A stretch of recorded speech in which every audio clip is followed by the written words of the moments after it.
Welcome to this week's lecture on genre painting in Korea. What are genre paintings? Genre paintings depict scenes of everyday life. In Europe, genre painting emerged in the 16th and 17th centuries. In Korea, genre painting emerged in the late 17th century and was increasingly popular until the 19th century. From the late 17th until the early 18th century, literati painters, also known as amateur painters, began producing genre paintings in their leisure time. Yoon Do-seo, a scholar official from a distinguished family, was a pioneer in genre painting. This picture, gathering wild vegetables, is presumably based on his personal observation of women gathering plants. The depiction of common people was at that time a revolutionary idea.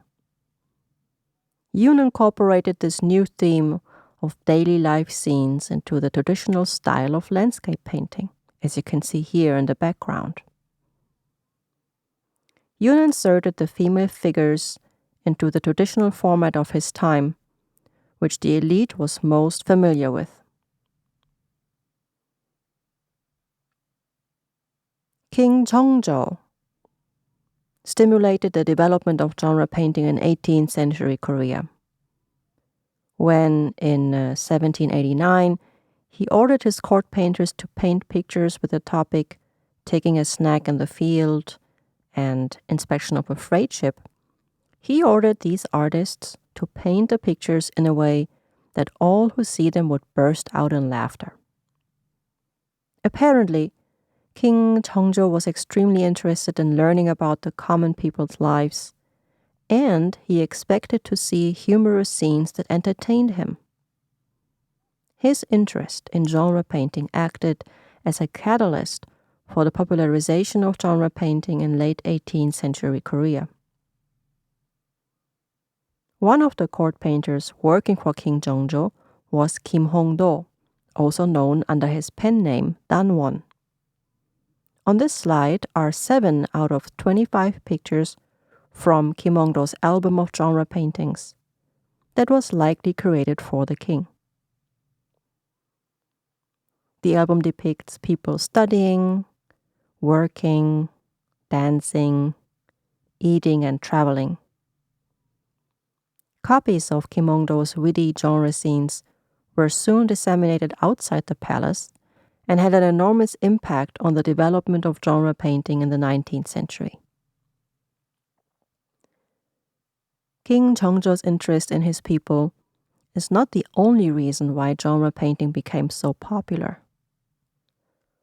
Major reasons for the increase in genre painting were: first, the investigative nature of Neoconfusion scholars. We will discuss Neoconfucianism in detail in the last unit of this chapter, but put simply, Neoconfucian scholars focused on studying their immediate surroundings. A thorough understanding of the world was considered a prerequisite to becoming a Confucian sage. Starting in the late 17th century, learned men began painting scenes of everyday life. This trend continued until the early 19th century, when ideal landscape painting came back into fashion among the elite. Secondly, the interest in commoners' lives was a cultural trend in East Asia at the time. Korean painters were perhaps inspired by Chinese genre paintings, such as paintings on farming and weaving, as well as Japanese ukiyo-e woodblock prints. Korean art historian Chung Byung-mo found some compositional and stylistic similarities between Chinese, Korean, and Japanese genre painting. But this topic is a virtually neglected field because some researchers find that evidence of external inspirations might undermine the unique qualities of Korean genre painting and thus diminish Korean national pride about these paintings. In addition to King Zhongzhou's influence, A common assumption is the influence of Shirak scholarship. In 17th, 18th century Korea, reform-minded Confucian scholars, commonly referred to as Shirak scholars or true learning scholars, try to find solutions to contemporary political and social problems from their knowledge of natural science, agriculture, and technology. Shirak scholars were often unemployed members of elite families living in the countryside. They were not organized as a group, as is mistakenly assumed in Korean scholarship. Thus, the king's and the literati's interest in the life of the people was not necessarily influenced by Shirak scholars, but rather inspired by King Chongzhou's penchant for genre painting, Neoconfusion philosophical considerations, and cultural impulses from China and Japan. The last factor I would like to mention is the economic growth in the 18th century, leading to an extended social range of customers of genre paintings. In Chosŏn, Korea, there were basically 4 different social strata below the king. Those of the scholar officials, the yangban, the middle people, professional painters, translators, and medical doctors belonged to this group. Then there were the commoners, farmers belonged to this category, and the so-called vulgar commoners. The latter one refers to butchers, entertainers, and slaves, the so-called chonmin. Tax reforms had the effect that not only the king and the yangban, but also middle people and commoners had the means to purchase artworks. Interestingly enough, genre paintings were rarely mass-produced in Korea, contrary to its counterpart ukiyo-e in Japan, where woodblock prints of the floating world were produced and disseminated in large quantities. I will now focus on one of Danwon Kim Hongdo's major works, Sodang, or Village School. What is the story that Kim Hongdo tries to tell here? The eyes first go to the little boy, cowering down and crying pitifully, from the whip next to the teacher's desk, and the way the boy is grabbing the ties at his ankles. It appears the boy is about to roll up his trouser legs to be caned on the calves of his legs. This is a late 19th century photograph showing an act of corporeal punishment. Until the mid-20th century, disobedient children were beaten on the back of the calf with a wooden switch while holding up their own pant legs. The teacher, looking at the boy, whose back is turned to him, betrays signs of pity, but his attitude is stern, showing a resolve to carry out the punishment for the boy's own good. The boys sitting on the left side are trying to hold their laughter in, but the group of children on the right side are laughing right out loud, mouths wide open. In spite of the sight of the whimpering boy, the painting exudes warmth.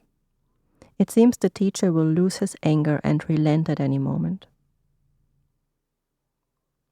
In this week's assignment, I asked you to find specific features in Kim Hongdo's paintings. As one can see here, Kim focuses on the people and their activities without including background details. This approach helps to highlight the central theme, especially when working with a small-sized surface such as this small album leaf. Kim Hongdo is known for the circular arrangement of his figures, either in half circle or full circle. Kim also was a master in capturing people's emotions with only a few brush strokes. Basic outlines and forms were applied directly to the paper without any preliminary sketching. Despite the seemingly extemporaneous process, the final painting exhibits a carefully planned composition. It is hard to find a Joseon period painting that shows realistic expressions of emotion. The main class that enjoyed paintings, the literati, refrained from showing the joys or sorrows of life on their faces. They aspired to always be calm in spirit and remain unshaken by external circumstances, believing even the slightest display of emotion to be crude and unsophisticated. Generally, the trend for naturally depicting emotion is considered to have started in the late Joseon period, especially with the genre paintings of Kim Hongdo and other genre painters such as Kim Deok-shin and Shin Yun-bok. A compositional structure that occasionally appears in Kim Hongdo's pictures displays a satirical juxtaposition of people working diligently while a representative of the elite or the leisure class, a yangban, observes them idly. You can see them here in the left picture and right here in the right picture. Trying to find an explanation for this feature, art historians usually point out that Kim Hongdo himself was not a yangban, but belonged to the class of the middle people, the Jungin. He was a professional painter, and professional painters belonged to the class of the middle people.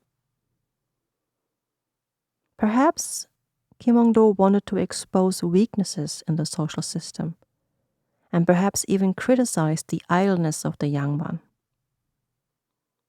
It is assumed that Kim stood in close contact with reform-minded scholars, the Shirak scholars, some of whom proposed adjustments in the social system. In the 19th century, genre paintings were widely produced for popular consumption and for foreign tourists. A renowned late 19th century genre painter is Kim Jongun. His pen name was Gisan. And Gisan was active in Busan, in southern Gyeongsang province. He painted this school scene titled Teaching Writing in the tradition of Kim Hongdo. The picture focuses on a teacher and his students seated on the floor in a circle, while the background is left blank. Gisan's pictures are technically well executed, but the figures are not as humorous and their appearance lacks individual character. Gisan's pictures catered to foreigners who brought the pictures back to Europe and the United States. Every larger museum with an Asian art collection in the United States and in Europe has at least some pictures in storage that were created by Gisan. In conclusion, genre painting emerged in late 17th century Korea from the elite's self-cultivating interest. In the 18th century, professional painters like Kim Hongdo painted humorous genre pictures requested by the king, wanting to learn about the lives of his people. Some scholars suggest that Kim Hongdo's paintings were socio-critical and inspired by reform-minded Shirak scholars. By the mid to late 19th century, it is generally assumed that the elite had lost interest in genre painting and focused on ideal landscape painting instead. Nevertheless, the tradition of genre painting, following the style of Kim Hongdo, continued well into the early 20th century. By then, the majority of genre painting consumers seem to have been the commoners.